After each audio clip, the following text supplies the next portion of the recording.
Boum, tchac, boum, boum, tchac. Bienvenue sur l'à peu près une heure. Yeah.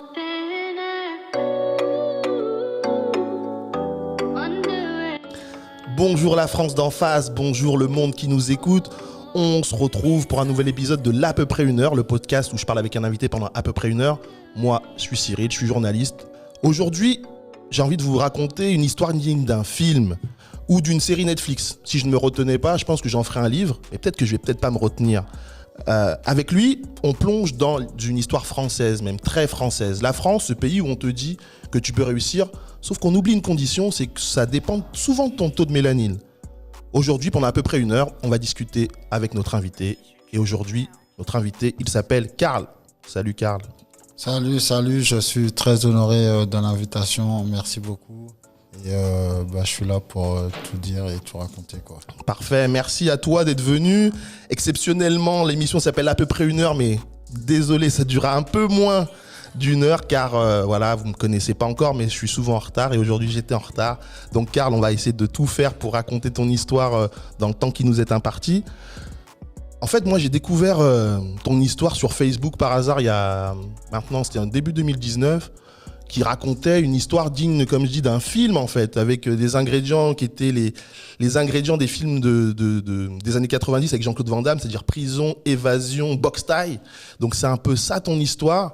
Est-ce que tu peux m'en dire un peu plus du coup, et comment tu t'es retrouvé à être dans des affiches de grands combats en Chine, de boxe taille, alors que normalement tu étais censé purger une peine de prison en France? Voilà, on voit quelques images pour ceux qui sont à l'image. Ceux qui écoutent, malheureusement, ne voyaient pas. On voit Karl avec son maillot du PSG à l'entraînement. On le voit sourire pendant justement des entraînements. On le voit également des images où il est interviewé avant un combat. Donc Karl, raconte-moi un peu tout ça. Raconte-nous comment tu as pu être justement dans tout ce qu'on vient de voir là. Bon, déjà, comme tu le dis, la France à peu près a connu cette histoire il y a 2 ans au niveau de mon arrestation, suite à un article au Parisien qui veut dire ça faisait déjà 6 ans que j'étais là-bas en ermite, on va dire. Ouais, pour mieux resituer pour les gens qui nous écoutent et qui n'entendent pas ou comprennent pas où on veut en venir. En fait, Karl était en prison en France jusqu'en 2012. Il était tombé combien de temps avant ? Tombé en 2008. 2008, donc ça faisait 4 ans voilà, que tu étais en prison on peut en parler, il n'y a pas de tabou aujourd'hui dans cette émission, c'était pour du trafic de stup. Effectivement. Et donc tu es tombé, mais pendant ce séjour en prison, tu as profité à un moment donné en 2012 d'une permission pour prendre l'avion et atterrir en Thaïlande d'abord, avant de finalement aller en Chine. Et là-bas, justement, tu es devenu un champion, on va dire, ou en tout cas un combattant de Muay Thai. C'est bien ça. C'est exact, pas un champion, mais un combattant, quoi. J'ai 200 combats à mon actif que j'ai fait durant ces 5 ans d'activité en Asie, essentiellement en Chine. J'ai commencé en Thaïlande. Comme tu l'as dit, je suis parti de France le 12 décembre 2012, le 12-12-12.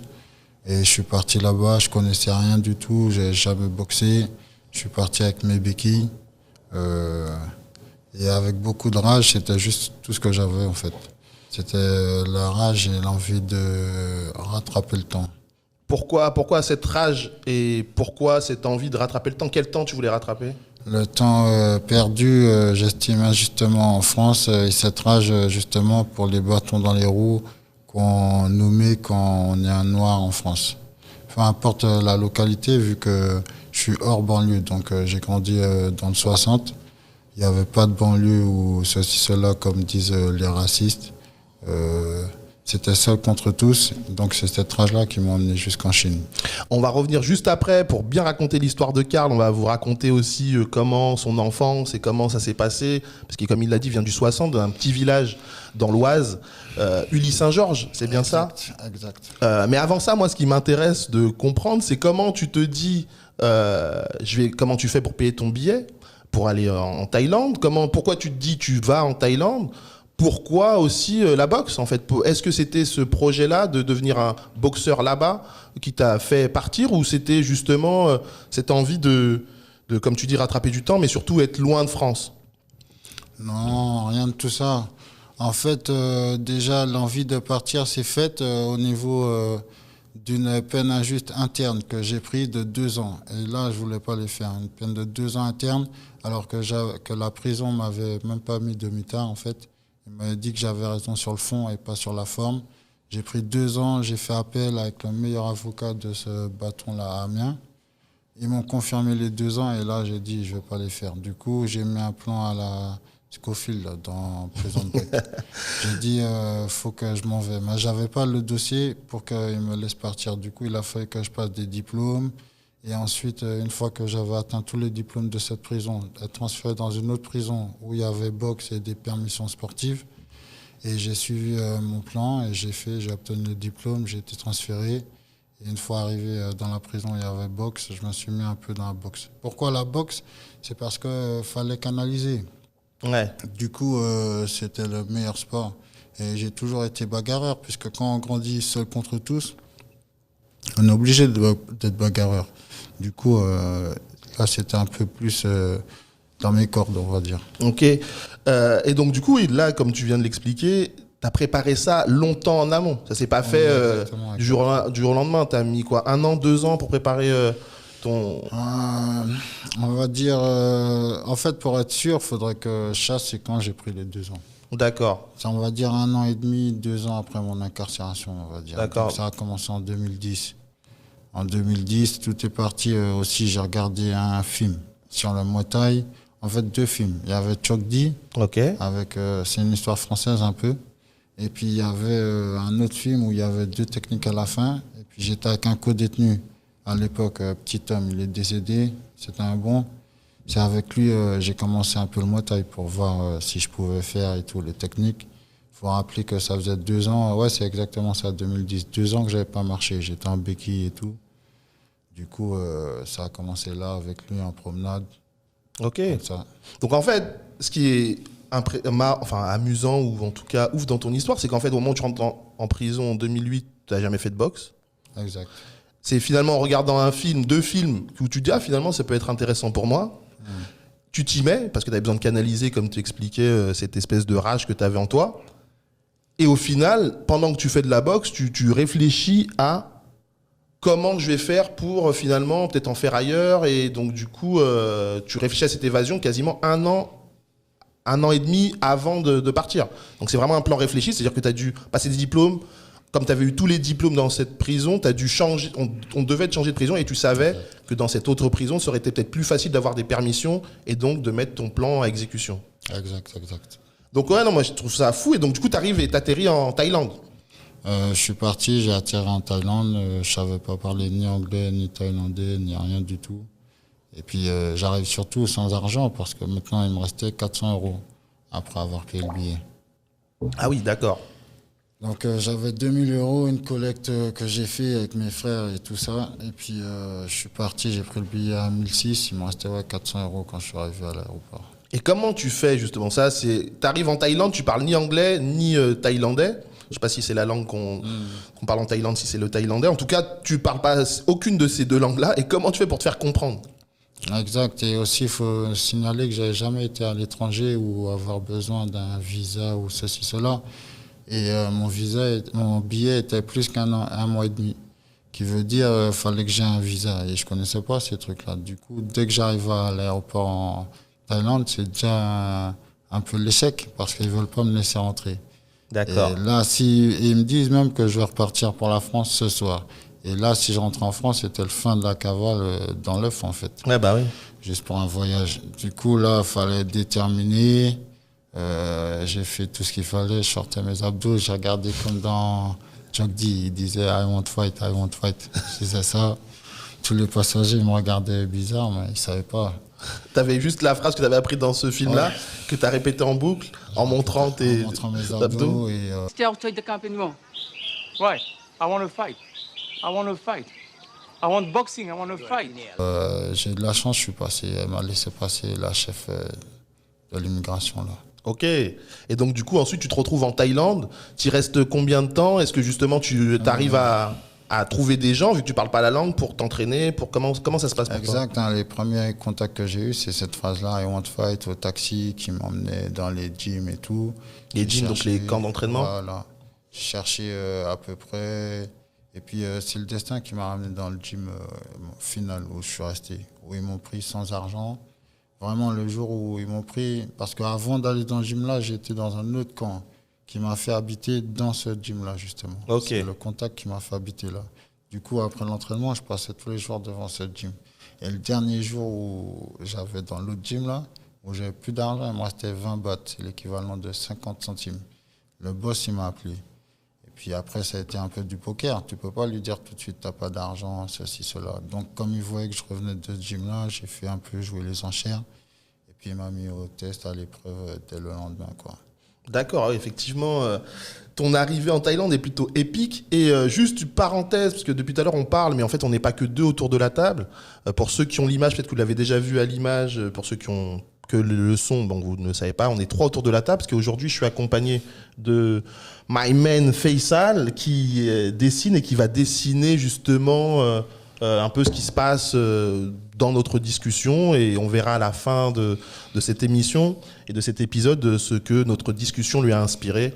Donc restez branchés, vous verrez à la fin ce que Faisal a fait par rapport à ce qu'on est en train de se dire. Donc là on est en Thaïlande, finalement tu trouves un camp où t'entraîner avec des gens qui te soutiennent. Exact.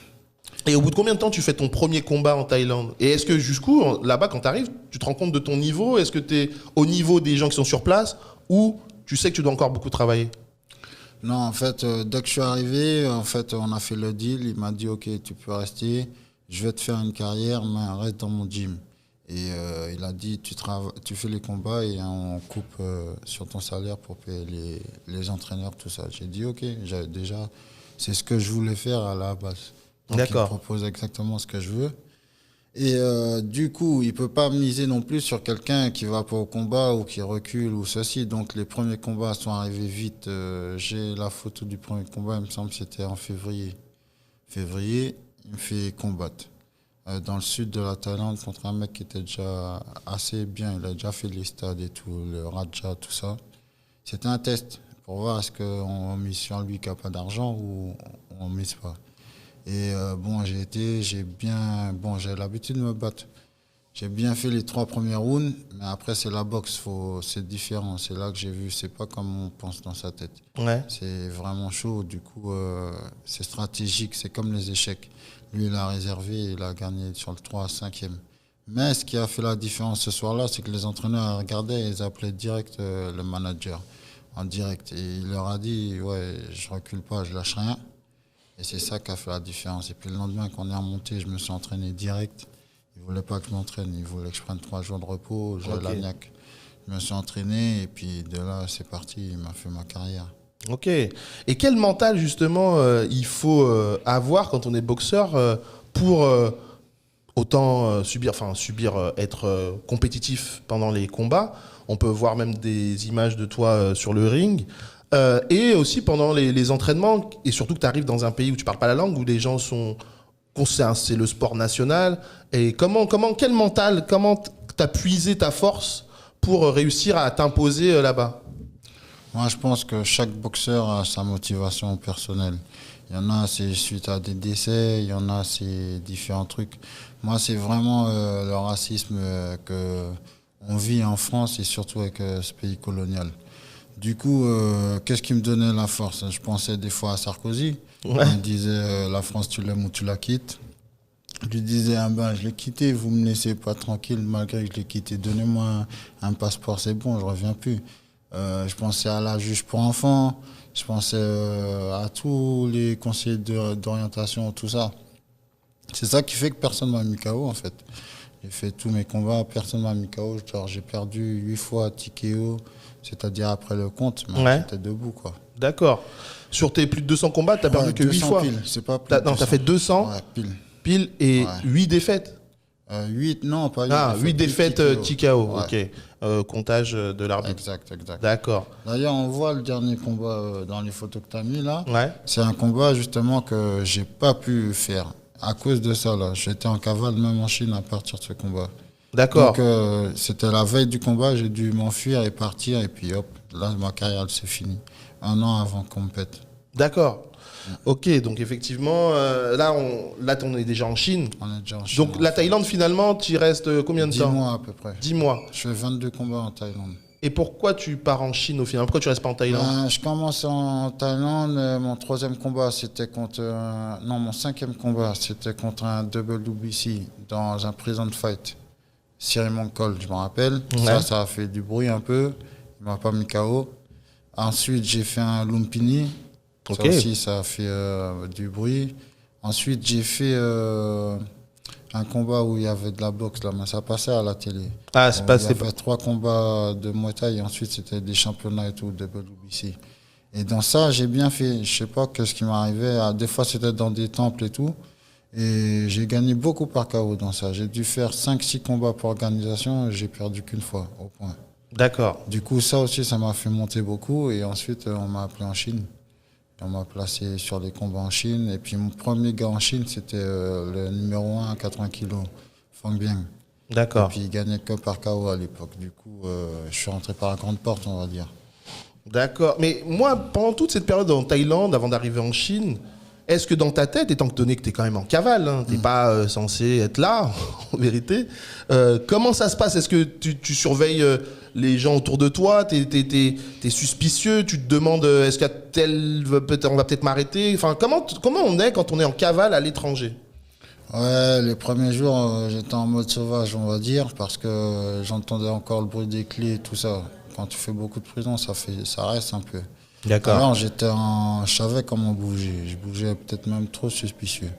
Et puis, je voulais pas aussi griller mon passeport, c'est-à-dire tous les allers-retours Cambodge et tout. C'est sur ça que je calculais le plus. Comment réserver, sauvegarder le plus de place.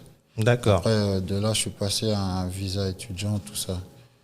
Ouais, c'était de la logistique. C'était de la logistique au début.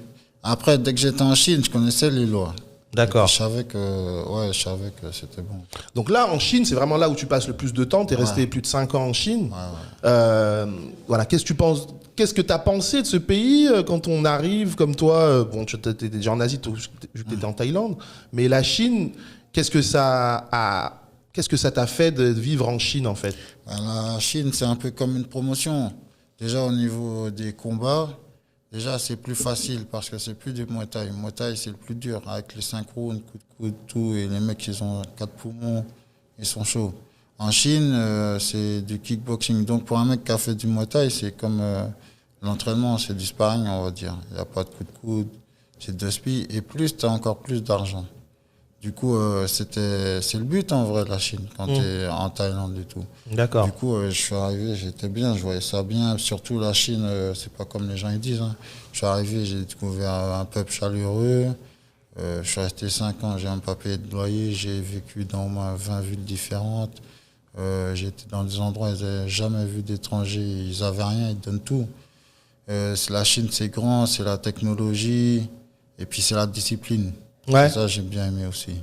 Finalement, là-bas, t'as aimé la discipline avec laquelle tu avais plus de mal ici, non, en France? Non, parce Même que pas la discipline, en France, c'est hypocrite. C'est la discipline pour les Noirs, ok, boum, boum, il n'y a pas de zigzag. Mais on peut constater que c'est pas la même discipline pour tout le monde. On constate un Balkany qui prend 8 ans. Il fait 5 mois, il danse à la fête de la musique, tranquille. Un Fillon pour des millions et on lui donne une amende de 300 000 euros. On voit bien Benalla et j'en cite.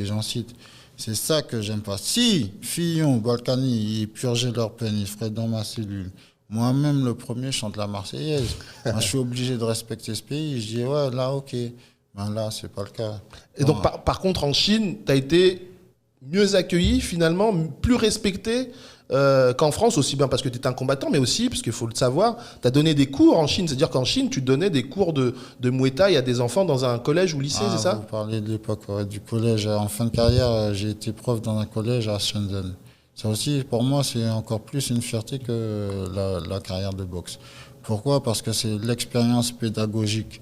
Et aussi d'être derrière et de voir des Chinois, ok, des collégiens qui étaient exactement comme nous quand on était à l'école. Collège, ouais. Des turbulents, des gens qui veulent sécher, ils disent ils ont mal aux genoux.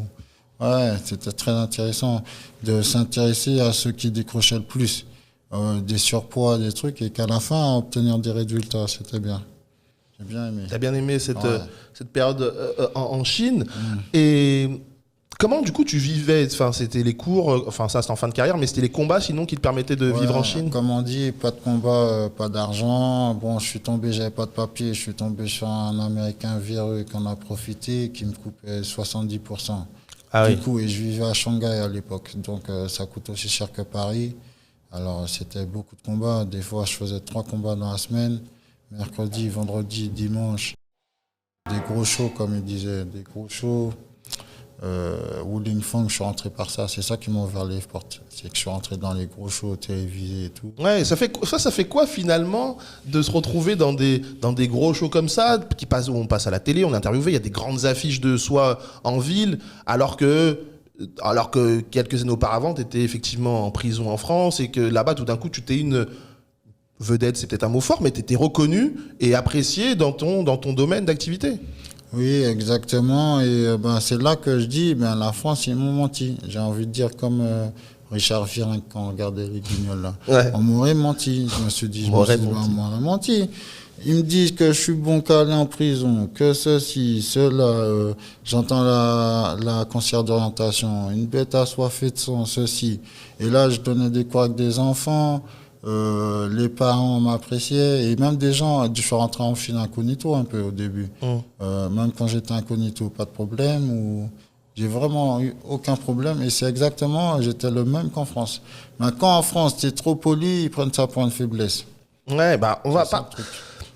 T'en parles trop pour qu'on ne rentre pas là-dedans. On sent que voilà, il y a quelque chose dans ton rapport à la France qui est douloureux ou qui en tout cas ouais, qui est douloureux, moi j'ai envie de dire. Et au fond, ce qu'il faut savoir, c'est que t'as grandi donc à Uly-Saint-Georges, un petit village dans l'Oise, pour ceux qui ne connaissent pas. Et voilà, vous étiez certainement l'une des rares familles noires dans ce village, si ce n'est la seule. Je ne sais pas si vous étiez nombreux. En tout cas, effectivement, c'est une autre réalité que quand on est noir et qu'on vit en banlieue. C'est-à-dire que pour moi qui ai grandi dans une banlieue française, il y avait beaucoup de noirs, des arabes, des blancs, des asiatiques. On était quand même assez mélangés. Donc du coup, on n'était pas isolés face au racisme, entre guillemets. Alors que toi, dans un petit bled comme ça, quand on est noir, ça se passe comment ? Ben, surtout, on revient dans le contexte. Mes premières années d'école, je suis en Martinique. Je m'en sors bien, je ne me rends même pas compte que je suis noir. Je suis là, j'ai une super prof, tout, nickel, qui me complimente sur les études. Moi, j'étais à fond en littéraire. Je savais lire avant d'arriver au CP. J'arrivais en France au CP. Je vois, quand tu es petit, c'est comme ils disent, petit mais mignon. Donc, ça passait encore. C'est quand tu arrives au collège que tu commences à avoir les premiers trucs. T'es arrivé en France à racistes. quel âge ? À 5 ans. Mais en fait, c'est parce que j'ai été placé, on va dire, chez ma grand-mère. Le temps que mes D'accord. parents ils commencent. Je suis arrivé, en fait, on est né en banlieue. Mes parents, ils sont déménagés dans le 60. Tant qu'ils se mettent bien, je suis parti chez ma grand-mère au bled. Et après, je suis revenu. T'es revenu. Quand il y avait mes frères, tout ça. Donc, grandir seul contre tous. J'ai connu les deux. J'ai grandi aussi à une période où j'étais placé à Bondy. Donc, je peux en dire, quand tu es seul contre tous, c'est différent d'être, comme tu dis, en banlieue. Là, on est à l'école, on est le seul noir. La professeure, elle vote, elle a ses opinions politiques, elle connaît, elle voit le journal. Nous, on est trop petits pour connaître le monde de dehors. Donc, elle applique, sans faire exprès, elle applique son truc. Et ça nous met à l'écart, ça fait des racistes, ça fait que en CM2, je me rappellerai toute ma vie, ils ont voulu me faire chanter Armstrong, je suis pas noir, pour m'humilier devant tous les gens. Je suis le seul noir, mais je chante Armstrong, je suis pas noir. Et t'étais le seul à devoir chanter cette Ouais. chanson. Et j'ai jamais chanté. Ah oui, t'as pas chanté. C'est le premier acte militant que je fais dans ma vie. J'ai à peu près 10 ans, je suis en CM2. Et je me suis fait la grille, je suis rentré chez moi, je courais. On dirait comme dans les couleurs pourpres. Je courais, et je dis, mais jamais j'ai chanté. Et même des Blancs, aujourd'hui, qui se rappellent de cette scène-là. Ils se sont dit, D'accord. ah ouais, c'était chaud. Ils en ont parlé à leurs enfants. C'est pour dire que ça a choqué même des Blancs, ça. Que je suis le seul noir qui chante Armstrong, je suis pas noir, dans l'école. On veut m'humilier. C'est l'humiliation qui fait mal en France. Le manque de reconnaissance. Parce que tout ce qu'on a donné hier, il y avait un super reportage. Là, ils ont vu. Ouais. C'est pas moi qui a dit. C'est ça que j'aime bien. Karl parle du documentaire qui a eu lieu sur France 2 sur la décolonisation. Et effectivement, c'est à voir. car il y a une vraie réalité française par rapport à la décolonisation et dont on parle pas ou peu, alors qu'on devrait justement peut-être l'enseigner même à l'école, que ce documentaire passe dans toutes les écoles afin que les gens comprennent ce que ça a été et comprendraient peut-être un peu mieux ce qui se passe aujourd'hui. Parce que j'ai vu des trucs, bon, je sais pas si t'as vu, moi, un des trucs qui m'a choqué, c'est qu'on a jeté des malgaches, c'est impressionnant, même le dire, ça me paraît fou. Ouais. En fait, ils étaient vivants, on les a jetés d'un avion comme du n'importe quoi. Comme du caca, je dirais. Voilà. Faut dire Faut dire les choses, t'as raison. Dis les termes. Ouais, c'est vrai que c'est Quand fou. même moi, j'ai pas. Même le diable, il voit l'idée, il dit, mais ils sont diaboliques. Ouais, non, c'est. Et on peut parler de ça avant, mais il y a aussi encore le racisme d'avant, il est présent dans la société d'aujourd'hui, il est cimenté sur ça. Et tous ces gens-là, ils sont vus comme des héros, mais c'est des bourreaux. Et jusqu'à aujourd'hui, les béquins en Martinique, on peut dire leur privilège, c'est chaud, 1% qui contrôle 80%. Ils payent, la France leur attribue 3 € du mètre carré sur des îlets paradisiaques quand même. Moi, je dis, maintenant qu'on connaît ça, chaque Martiniquais, pour être l'équité, pendant 400 ans, on paye 3 € du mètre carré aussi. C'est la justice, il faut être juste. Si tu fais les reportages comme hier et toute la justice, ça fait que même des gens comme moi, on chante la Marseillaise, on est français. Mais tu peux pas dire on est français et on est votre serpillière. On peut pas faire ça. J'étais la serpillière en France, toujours dans les cellules, sans télé, sans rien, mitard, transféré, entrave, tout. Je suis parti 6 ans. Sans papier, sans rien, je suis monté tout en haut. J'étais dans les limousines, j'étais dans des toilettes qui s'ouvrent tout seuls, qui a la musique carrément dans les toilettes. Et d'ailleurs, tu m'as raconté quand on préparait cette émission que du coup, tes parents sont venus te voir en Chine pendant cette période où tu étais en cavale. Et eux-mêmes, ils ont halluciné de ce que tu devenais et de ce que la Chine avait fait de toi et pour toi. Et donc, ils t'ont dit d'ailleurs, on a compris finalement, le problème, c'était pas toi, mais c'était peut-être la France. C'est ça s'est passé comme ça? Exact. Et ça, là, ça fait que même je peux mourir maintenant, je suis content. Parce que tout le temps, ils pensaient que c'était moi le problème. Mais moi, je faisais que résister. La plupart des jeunes là qu'on fait, on fait résister. S'ils font pas le commerce, comme ils disent, illicite, souterrain, ça veut dire qu'ils sont comme des Jean Valjean de 2020. En slip dans la rue, ils font des brochettes de rats dans Paris. Même les gilets jaunes, ils souffrent. C'est pour dire. Et puis aussi le manque de reconnaissance, c'est quand ils disent « Ah, les Noirs, les immigrés, vous êtes là pour les allocations ».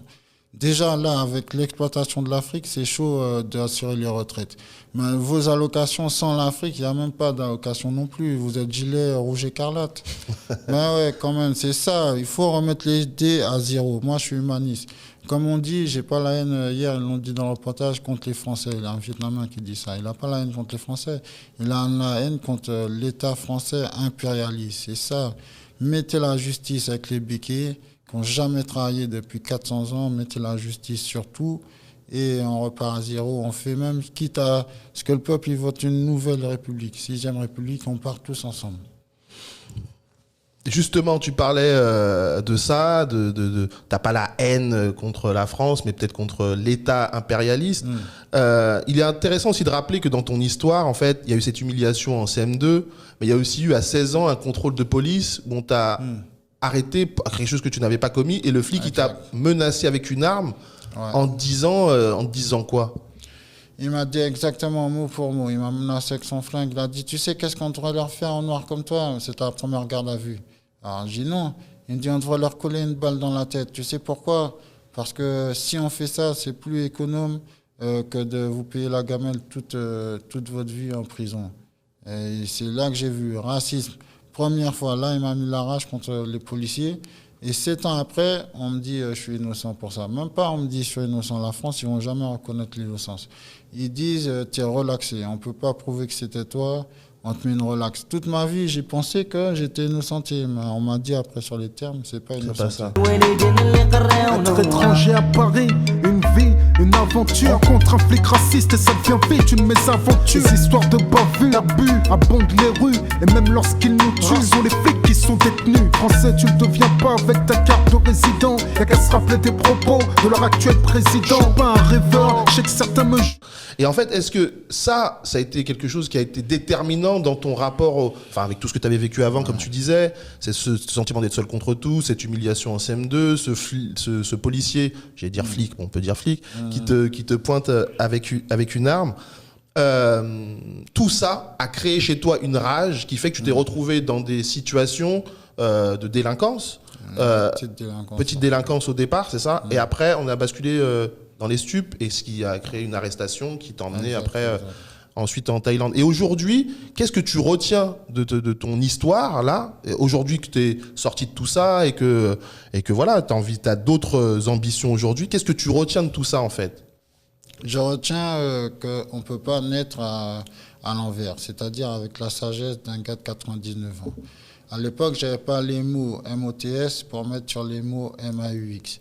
Maintenant, j'ai les mots MOTS, c'est-à-dire ils veulent nous emmener vers un chemin qu'on ne veut pas emprunter. Mais nous, comme c'est de génération en génération, on y va droit dans le mur. On sait qu'on va dans le mur, mais on y va. On se dit pendant quelques temps, on va vivre bien. Tant mieux, c'est pas ça le but. Parce qu'en vérité, on a toutes des capacités. Ce que j'ai fait là, 200 combats en 5 ans, handicapé en plus en un bras, une jambe, ça veut dire que quelqu'un d'autre peut le faire. J'ai rien de plus, rien de moins que quelqu'un. Tout le monde peut être ingénieur ou quoi. Il suffit de s'ouvrir les yeux, s'ouvrir l'esprit, de prendre plaisir à apprendre. Parce que quand on apprend, par exemple, les choses comme hier, nous, on n'apprend pas, on connaissait ça, ça fait longtemps qu'on crie. Mais quand tu apprends l'histoire, tu remontes encore plus loin, de où on vient, l'essence même, tu comprends que tout est manipulé, que l'Afrique, continent le plus riche du monde, avec le peuple le plus pauvre, et qui sert de serpillière dans le monde entier.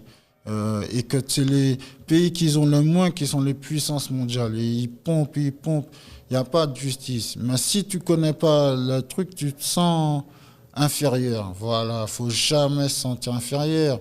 C'est nous, on ramène les médailles à la France qu'on fait un peu. On a des capacités, on peut tout faire. Tout le monde peut faire. Mais ceux en qui j'ai le plus d'espoir, c'est les jeunes au casier vierge. Eux, ils peuvent encore aller plus loin. Casier vierge, tu restes à l'école, tu fais tout. Et là, t'inquiète pas que tu sais. Et surtout, être communautaire, être soudé, donner de la force à un frère. Il a un projet, participer. Même si tu es un végétarien, il ouvre son resto grillade. Tu prends une fois, tu donnes à un migrant. Une seule fois par an, ça suffit. Tu as fait ton geste. Chacun fait un geste, ça marche. Non, mais en tout cas, c'est des paroles très, très sages de ta part, Karl. En fait, on va regarder un peu aussi ce qu'a fait Faisal par rapport à tout ce qu'on s'est dit. Toi, là, tout de suite, il y avait un combat qui était prévu, mais avec le Covid, finalement, le combat est annulé. Exact. Ça, parce que tu comptes, maintenant que tu es sorti de prison, parce qu'en fait, on n'a pas raconté la fin de ton histoire en Chine, en fait, mais je vais la raconter rapidement. Au final, à un moment donné, ce promoteur américain véreux décide de te balancer aux autorités. Donc on t'arrête après 6 ans de cavale, tu arrives en France. En France, alors qu'au final, on aurait pu alléger ta peine, étant donné tout ce que tu as fait par ailleurs. Mais finalement, tu feras quand même un an et demi supplémentaire. Parce que 2 ans, et tu viens de sortir il y a quelques mois. Exact. Et donc, tu comptes faire de la boxe Muay Thai, boxe Thai en France. Et donc, il y a un combat qui était prévu en octobre, mais comme le Covid est passé par là. Exact. D'ailleurs, je remercie Konako, l'organisateur, de m'avoir booké sur ce fight. Et beaucoup de gens comme toi ou lui qui me donnent la force de me réinsérer. Sinon, les gens, ils ne donnent pas de la force. Même mon objectif, c'est vraiment de retourner en Afrique. Mais seulement la France ne veut pas. Pour un truc qui me reproche de 2006, épée de Damoclès, 18 mois x 2, ils ne savent pas trop calculer. Mais c'est quand même n'importe quoi. C'est franchement pathétique.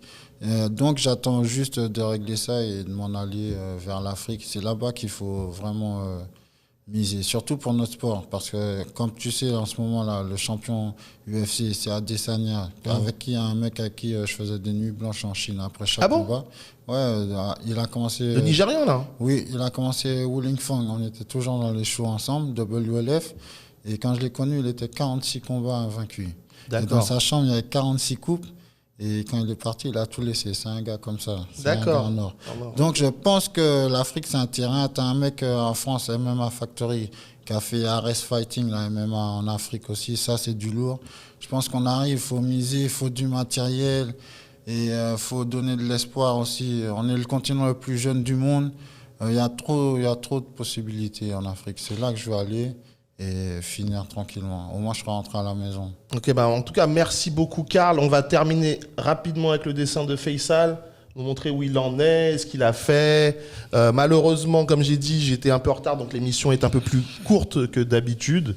Donc Faisal, montre-nous un peu ton travail. Je vais te passer le micro pour que tu nous montres et que tu nous dises un peu ce qu'il en est.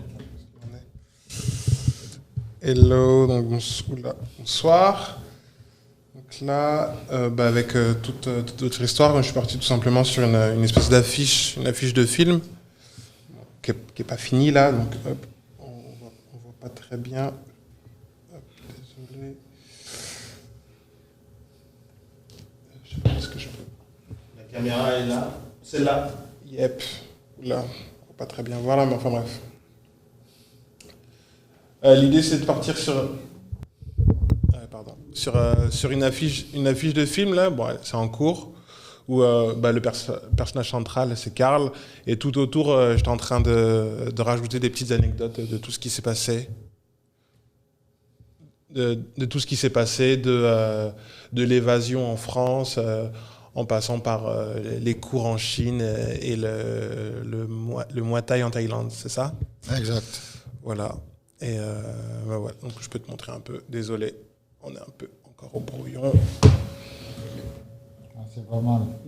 L'idée c'était ça. Et là, j'ai commencé à mettre les couleurs. Là, je peux te montrer rapidement. L'idée, elle est pas mal. Voilà, donc, je voulais vraiment faire une affiche de film et derrière vraiment qu'on puisse se balader dans tous les détails que vous avez racontés et tout ça. C'est vraiment pas mal. Mes couleurs, elles sont pas mal. Cool. Le bleu, il aurait été vert, ça aurait fait comme le drapeau indépendantiste panafricaniste. Et de Martinique en même temps. Ouais. De toute façon, Faisal, il était en cours, donc le dessin n'est pas totalement terminé, donc je pense qu'il fera les ajustements. Karl, je te remercie beaucoup de ton temps et de l'histoire que tu viens de nous livrer, nous raconter. On n'a pas fini de se voir, donc on va continuer à voir ton avancée, ton avancement. Merci, t'es le nouvel invité de cet épisode-là. On se quitte sur le générique de cette émission, un générique d'un artiste, à parler de l'Afrique, d'un artiste camerounais qui s'appelle Echo Roosevelt, un artiste des années 70, un très très bon morceau. Donc Echo Roosevelt, le morceau s'appelle Ndolo Mbe Moulema et ça va être la fin de cette émission. On se retrouve très vite pour une nouvelle émission de l'à peu près 1 heure. On discutera avec un invité pendant à peu près 1 heure. Là aujourd'hui c'était un peu moins d'1 heure, mais c'était cool et merci de nous avoir livré ton histoire. Merci de nous avoir pris le temps. Il y a beaucoup de messages d'espoir et c'est tout ce que je retiens de ton histoire, c'est que t'es parti d'ici pour avoir un avenir meilleur. Là-bas, on t'a montré que tu étais quelqu'un de bien et en retour, tu penses et tu confirmes toi-même que tu es quelqu'un de bien avec qui, je l'espère, beaucoup de choses vont se passer. Merci à Faisal, merci à toi, Karl. Jamais dans la tendance, toujours dans la bonne direction, comme le disait à l'époque, la Secret Connexion. Et il faut faire attention, sinon là, je vais partir en freestyle session. Comme on n'a pas encore envoyé le générique, du coup, je comble avec un peu de détente, on va dire. Et n'oubliez pas, bien sûr, j'allais oublier un truc essentiel aujourd'hui dans l'ère des réseaux sociaux. N'oubliez pas de liker, partager, commenter. Il faut la faire à l'envers aux algorithmes de YouTube, Twitter ou Instagram. Donc n'hésitez pas à partager autour de vous cette histoire qu'on vient de vous raconter, cet épisode d'à peu près 1 heure que vous venez d'écouter ou que vous venez de voir. Ça sera disponible partout sur toutes les plateformes de podcast et sur les réseaux sociaux. On se quitte et on se retrouve très très vite sur ce morceau d'Echo Roosevelt. À très vite et à très bientôt. Merci. Peace!